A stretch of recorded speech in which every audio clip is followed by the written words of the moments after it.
The world of startups, not just in India but globally, are dominated by the word tech. Whether the startups are based on tech, relying heavily on tech, or if that's the background of its founders. But of course, there's no one-size-fits-all anywhere in life, and this is yet another space where different strokes for different folks always works. There are, of course, an increasing number of people who have different backgrounds, not necessarily tech, in fact, haven't even aspired to go down that route, who are now entering the startup space, becoming entrepreneurs. And we thought that would be a perfect time to introduce some of them to you and get their experience. How tough is it? What are their challenges? And what, of course, are the aspects that they find easier or sort of smoother to deal with? Well, let me introduce my special panel to you right away. It gives me great pleasure to introduce Priyank Narayan, Director of Entrepreneurship Programs at Ashoka University. Thanks for coming in, Priyank. Apurva Kamath, co-founder Karmantik, an enterprise that collaborates with shoemaking artisans. You're a graduate from Christ University, majored in psychology, sociology and literature. Abhishek Chaudhary, co-founder Saja, which is a non-profit organization. He's also done his graduation in English literature, and again liberal arts being another focus area. There's Aditi Agarwal, co-founder of Gudgudi, a young design studio that loves to design for public spaces. What a fantastic name, by the way. Thank you. And once again, someone with very strong leanings towards liberal arts. Thanks also so much for taking our time to speak to us. Abhishek, I know that you have been asked this in the past from our cursory research into what all of you have done, on what it was like to not sort of go down the tried and tested paths of, say, an engineering degree or sort of more any other science stream, but you know, you were always excited about plays and stories. Was there a lot of convincing that you had to do at home to sort of be allowed to just stick with these stories? You know, TV actually. So my mom used to watch a lot of TVs. I used to watch TV along with her. And so that was my entry to the world, and I wanted to be part of the TV and stories. And my mom was very supportive since like I was a kid. Not many people in my vicinity were supportive about it. So I was born in Jamshedpur. It's a steel city. So all the techies rule that this city. Yeah. So if you're born from the day one, you have to aspire to be an engineer, not even doctor. Right. So each and every friend of mine was like striving hard for a science, a PCM. I did the same thing. And then, but I wanted to do theater. I wanted to read stories to people. And I said to my mom, I want to go to Delhi because there's something called National School of Drama. And I actually flunked in my chemistry exam in 12th standard. I had like 40 in maths and 45 in physics because all the day I was really like... didn't want to do that, did you? So, and that's the reason, and she said, okay, so I have this 25,000 rupees because that was a real financially tough time for my family. My dad was a security guard, and coming to Delhi is like an expensive, like hostel fees are expensive. But she said, go ahead and do it. I came to Delhi, I did like explode, and my life changed. If I'm not a theater actor anymore, but I live a story, I create stories. Fantastic, of different really. kind. These are just heartwarming stories.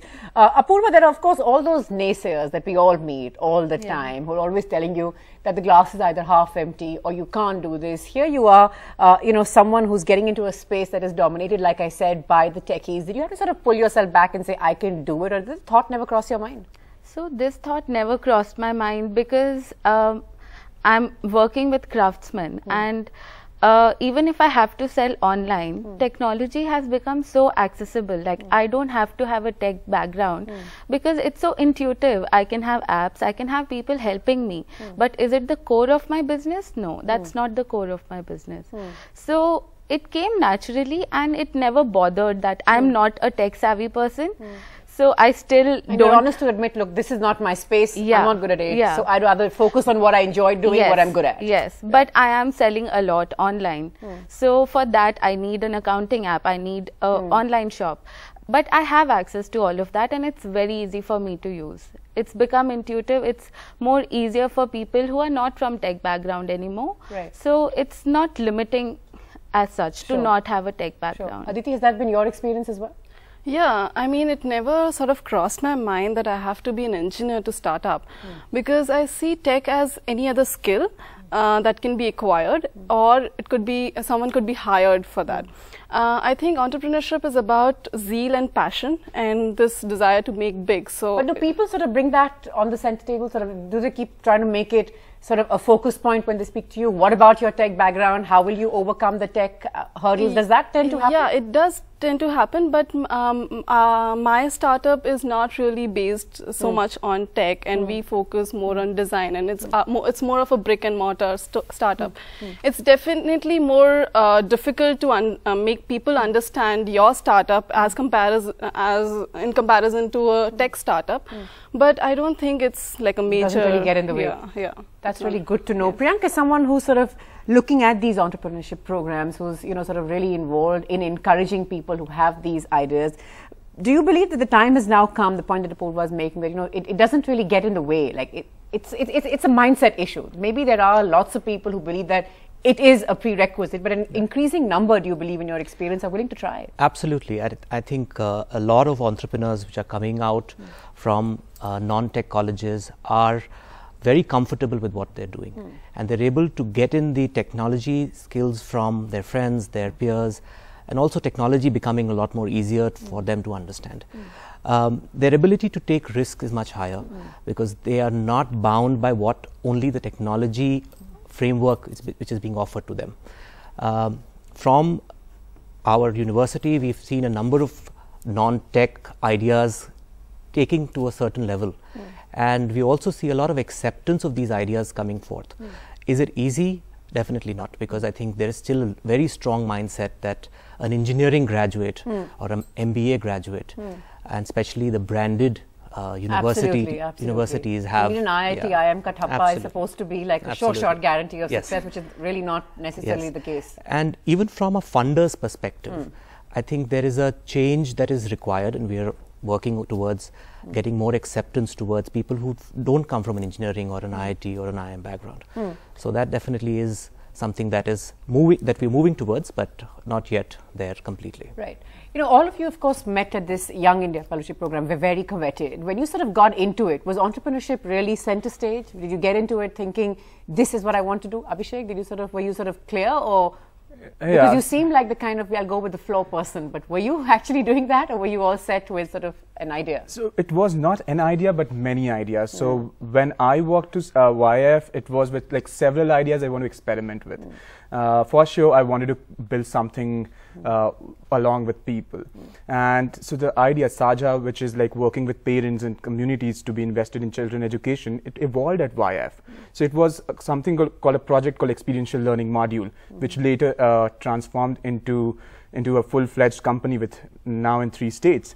So so I walked into YF with this idea of building an organization. What about you, Aditi? Did you know what you were going to do? Yeah, so I had a slight idea that I would start something on my own, but not really. Like, I mean, I think being at YF really helped me because, not just like the courses, but I think everyone at YF, because of the diversity, is always buzzing with a new idea every day, and it's all fresh and stuff.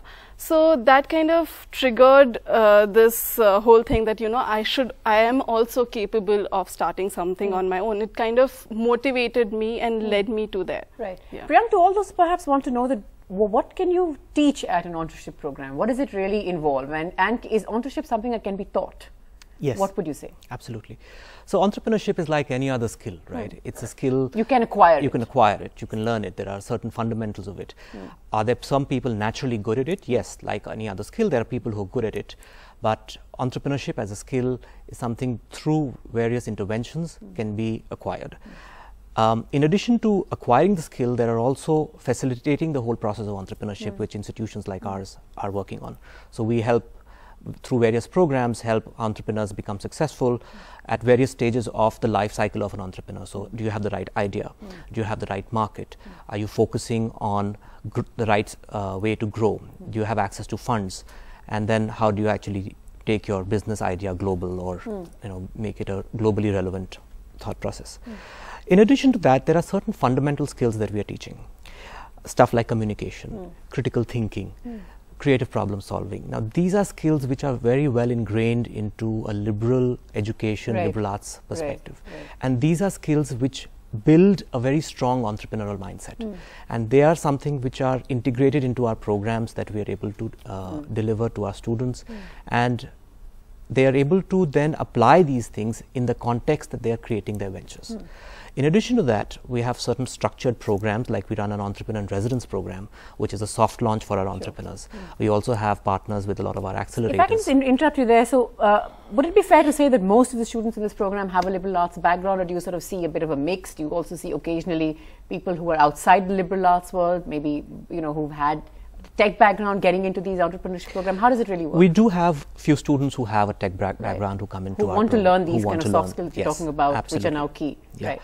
Yeah. And they make a good mix for interdisciplinary learning. Sure. So there are people from various backgrounds. I mean, like here you have Aditi coming from a design background. There are people who come in from an architecture background. There are people who've done hardcore coding and engineering skills, and even management skills. So they all come together and create. So interdisciplinary perspective to entrepreneurship is something which is very, very critical in creating different kinds of ventures.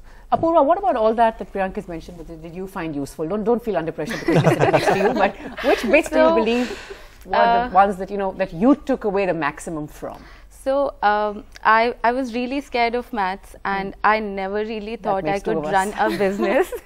Yes. So and also I had a bad experience with maths in school. So I never even thought of touching an accounts course, or I always thought I need a partner in business who's going to take care of all the numbers. But that's not how it works. You have to do both. So during the course, I met a lot of people who were doing different things. There were designers who were doing accounts for the first time. There were historians who were doing accounts for the first time. And it kind of made me feel that it's okay if I fail. It's the fear of failing had reduced to an extent. And I felt, okay, everybody is struggling to do something new. And the idea of failure also changed. It would have been a failure for me if I had not tried it. I find that fascinating. I have always found the approach of this generation to failure fascinating, because in my time, it really wasn't an option. It wasn't an option. It was not cool. And now sort of the perspective's changing. It's almost aspirational. I mean, I'll try again. I'll try again. Yes. Tell me, Aditi, in your experience, is that how it works? The point that Apurva was making, that my approach to failure changed, and if it doesn't work, maybe I'll try something else. It's not the end of the world. Exactly. How does that work? Because for many middle class Indians, we haven't been brought up to believe that. Yeah. So I think just to add on to that, like the major thing that happened at this liberal arts program was the diversity that happened. And when you encounter this diversity, you understand that you only know limited. That when you are at your own college, at your own skill-based college, you feel okay, you know everything. But when you are at this diverse group, you know only limited, and you sort of try to accept it. You accept that you only have certain limited skill, and beyond that, if you have to grow, this is the opportunity to perhaps expand that skill set. And you have to then take help of certain other people, and that's how you grow. So I think the idea of failing changes there, as you do not think of only yourself when you're like into something. And none of you, all three of you, not really worried about it even right now, because these are uncertain times for all of us. It's scary. So these are at this stage, it's scary for me. I have a 25-member team, and we have a credibility, and it's scary when at this stage. But it's not going to stop me for sure, or any one of us. It's failing at this. Earlier, like when I started at 22, failing was not a big deal. But now I'm 27, and it will cost. It's a bigger loss when I fail at this point of time. So I failed. I had like 3 startups before Saja became an idea and an enterprise. I see. 2 of them didn't work, but that's good. Saja worked well. So, but now I think as I'm aging, at 27, you're talking about aging, but okay. We know that.